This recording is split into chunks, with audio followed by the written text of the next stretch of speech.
यूहन्ना का प्रकाशित वाक्य, चौथा अध्याय। चौथा अध्याय यूनानी शब्द मेता औतोस से आरंभ होता है। प्रथम पद का आरंभ व अंत इन्हीं यूनानी शब्दों से होता है। इन यूनानी शब्दों का अर्थ है इन बातों के बाद। हम इस वाक्यांश पर ध्यान दें। प्रकाशित वाक्य की पुस्तक 3 मुख्य भागों में बांटी गई है, अर्थात जो बातें तूने देखी हैं उन्हें लिख ले, वे बातें जो हैं और जो इसके बाद होंगी। इस अध्याय से आगे उन बातों का वर्णन है जो अब होने वाली हैं। किन बातों के बाद? मुझे लगता है कि यह स्पष्ट व स्वाभाविक है कि इन बातों के बाद जिनकी वह अभी बात कर रहा था, अर्थात कलीसिया की बातों के बाद, क्योंकि दूसरे और तीसरे अध्याय में यीशु की एशिया की 7 कलीसियाओं के नाम संदेश है, जैसा कि हमने पहले देखा कि ये कलीसियाई इतिहास के 7 युगों का प्रतिनिधित्व करती हैं। इन बातों के बाद, यानी कलीसिया के इन बातों के बाद, मैंने दृष्टि की तो क्या देखता हूं कि स्वर्ग में एक द्वार खुला हुआ है, और जिसको मैंने पहली तुरही के से शब्द से अपने साथ बातें करते हुए सुना था, वही कहता है कि यहां ऊपर आ जा, और मैं वे बातें तुझे दिखाऊंगा जिनका इन बातों के बाद पूरा होना अवश्य है। मेरा विश्वास है कि जब कलीसिया का उद्देश्य पृथ्वी पर पूरा हो जाएगा और उसकी गवाही पूरी हो जाएगी, या जैसे पौलुस कहता है, जब अन्य जातियों का समय पूरा होगा तो प्रभु अपनी कलीसिया को स्वर्ग में उठा लेगा। पौलुस ने कहा, देखो मैं तुम्हें भेद की बात बताता हूं, हम सब तो सोएंगे नहीं, परंतु क्षण भर में बदल जाएंगे। परमेश्वर की तुरही फूंकी जाएगी और यीशु मसीह में जो मर गए थे वे जी उठेंगे। पहला थिस्सलुनीकियों चौथा अध्याय और 16वीं आयत में पौलुस कहता है, क्योंकि प्रभु स्वयं स्वर्ग से प्रधान स्वर्गदूत के तुरही की आवाज से उतरेगा, और जो मसीह में मरे वे पहले जी उठेंगे। तब हम जो जीवित बचेंगे प्रभु से हवा में मिलने के लिए उठा लिए जाएंगे, ताकि सदा के लिए प्रभु के साथ हों। मेरा विश्वास है कि कलीसिया का रैप्चर यानी कि स्वर्गारोहण होगा। जब यूहन्ना को प्रभु के दिन आत्मा में उठा लिया गया, तो उसने आत्मा में कलीसिया के रैप्चर या स्वर्गारोहण का अनुभव किया। कलीसियाओं को प्रभु के दिए गए संदेशों को बताने के बाद स्वर्गदूत ने यूहन्ना को बुलाया और कहा, मैं तुझे वे बातें दिखाऊंगा जिनका इन बातों के बाद पूरा होना जरूरी है, अर्थात कलीसिया के बातों के बाद।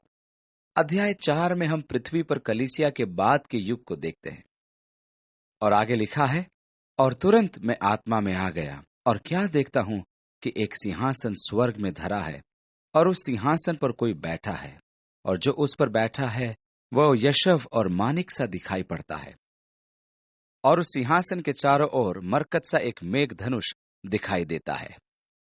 आधारभूत रंग जो सिंहासन से निकलते हैं वह है हरा और उसके साथ लाल, और मरकत के समान जिसका रंग बैंगनी रंग का आभास दिलाता है। अब पौलुस तीमुथियुस को लिखे पत्र में हमें बताता है कि परमेश्वर ज्योति में रहता है, जहां मनुष्य नहीं पहुंच सकता। स्वर्ग में महिमा की देह को धारण करने के बाद भी हम केवल परमेश्वर की महिमा की चमक को ही देख पाएंगे, जो परमेश्वर के सिंहासन से एक तेज प्रकाश के समान निकलती है।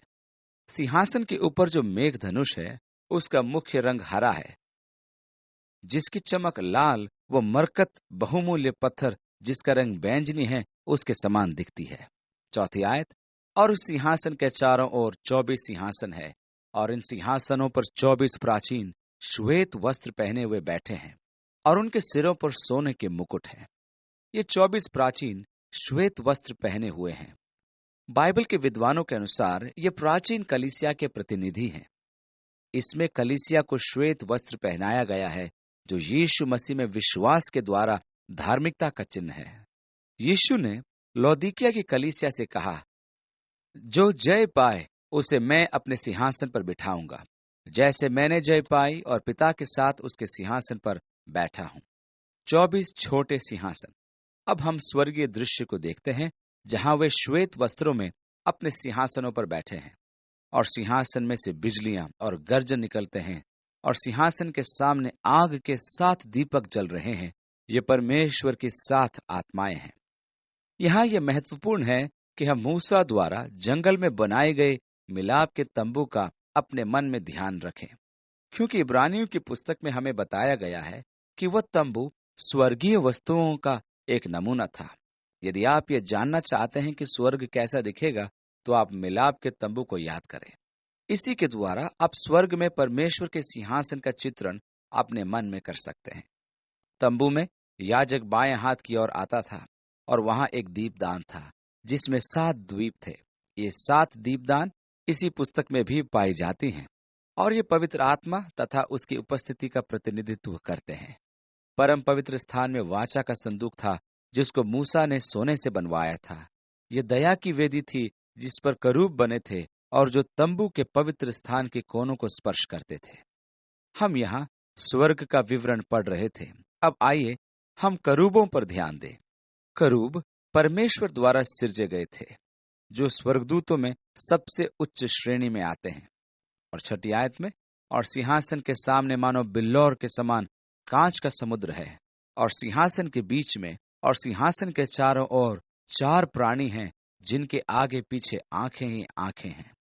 पहला प्राणी सिंह के समान है और दूसरा प्राणी बछड़े के समान, तीसरे प्राणी का मुंह मनुष्य का सा है और चौथा प्राणी उड़ते हुए उकाब के समान है। कुछ बाइबल के विद्वान इन प्राणियों में मसीह को देखते हैं जैसा कि उसको सुसमाचार में प्रस्तुत किया गया है। पहला सिंह, जिसे हम मत्ती के सुसमाचार में यीशु को यहूदा के सिंह के रूप में देखते हैं। सिंह को जानवरों का राजा माना जाता है। दूसरा बछड़ा, जिसे मरकुस ने यीशु को दुख उठाने वाले सेवक के रूप में दिखाया है। बैल को पालतू पशुओं में सबसे ऊंचा माना जाता है। तीसरा मनुष्य के समान, जैसा कि लूका को मसीह ने प्रस्तुत किया था, जो कि परमेश्वर की सर्वश्रेष्ठ सृष्टि है। और चौथा उकाब के समान, जैसा कि यूहन्ना ने यीशु को जीवित परमेश्वर का पुत्र दिखाया, जो पक्षियों में सर्वोच्च है। इन करूबों का वर्णन सर्वप्रथम उत्पत्ति में आता है।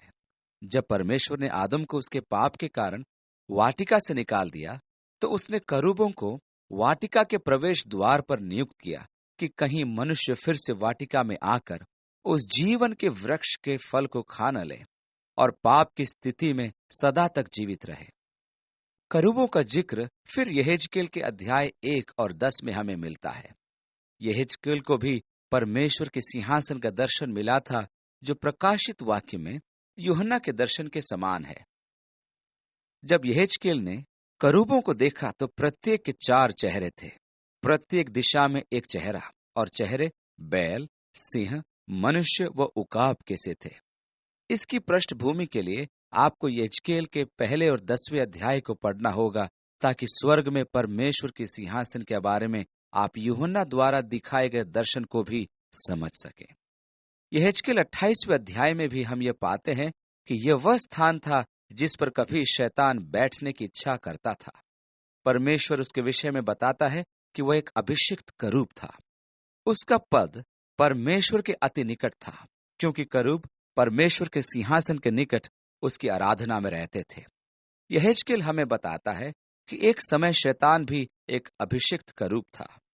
एक और समानांतर संदर्भ हमें यशायाह 6 अध्याय में मिलता है, जहां यशायाह ने परमेश्वर के सिंहासन को देखा, और जब उसे परमेश्वर के सिंहासन का दर्शन मिला तो उसने कहा, हाय मुझ पर, मैं तो अशुद्ध होंठों वाला मनुष्य हूं, मैं अशुद्ध होंठ वाले लोगों में रहता हूं।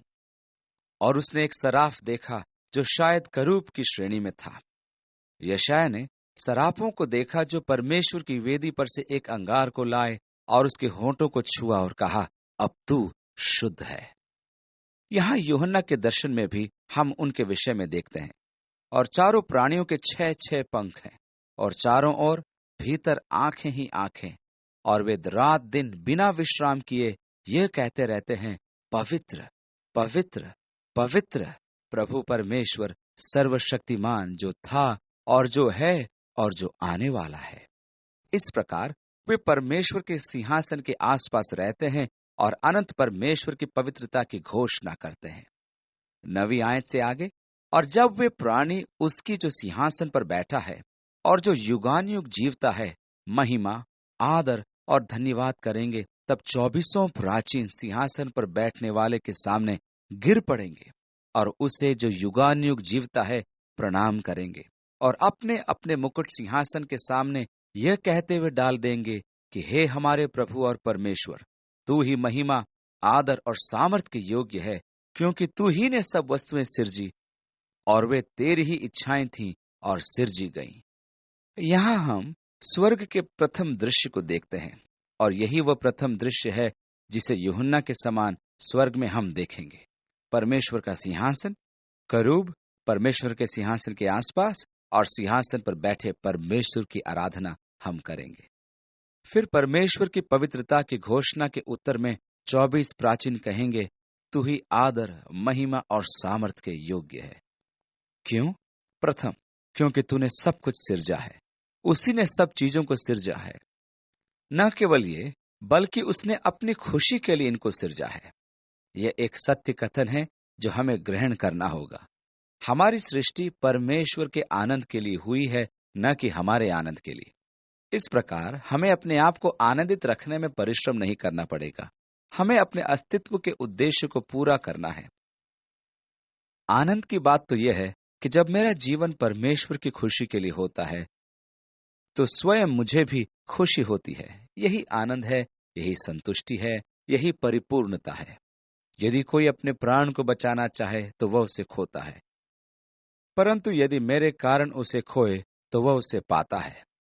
जैसा यीशु ने कहा, जीवन यही है कि आपको परमेश्वर की खुशी के लिए जीना है।